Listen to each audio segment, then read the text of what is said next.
2021မှာအင်းစိန်ထောင်မှာ8 လကြာဖမ်းဆီးထိန်းသိမ်းခံရပြီးတော့လူငိမ့်နဲ့ပြန်လွတ်ခဲ့ပါတယ်2 လလောက်ကြာတော့အကြမ်းဖမ်းဆီးပြီးတော့အကြမ်းဖက်နှိပ်စက်ခံရပါတယ်ပြီးတော့အောင်တပြေစစ်ကြောရေးစစ်ကျင်းထောင်မှာ3 လကြာနေခဲ့ရပါတယ်ကျမတော့စိတ်ကူးတာဝင်မရပြီမဲ့ပေါ့နော်ပြန်လဲပြီးတော့ကောင်းမွန်ခဲ့ပြီမဲ့ကျမနဲ့အတူတူ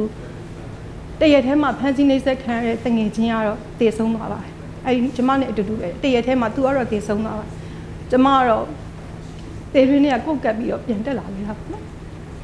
အဲ့တော့ပြောချင်တာကတော့တစ်ကမ္ဘာလုံးကခေါင်းဆောင်တွေကိုကျမတို့ရဲ့မြန်မာနိုင်ငံကိုကူညီကယ်တင်ပေးဖို့ပါကျမတို့ရဲ့ပြည်တွင်းစစ်ကိုလည်းအဆုံးသတ်ချင်ပါတယ်ပုံလေးမှာပြထားတာကတော့ပေါ့နော်စစ်ကောင်စီရဲ့မတန်မဆ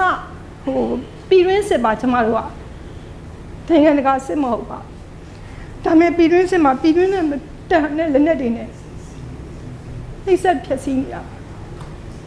လူတွေလည်းတည်ကြတယ်နိုင်ငံရေးကျင်းသားတွေလည်းအများကြီးတည်ဆုံးကြတယ်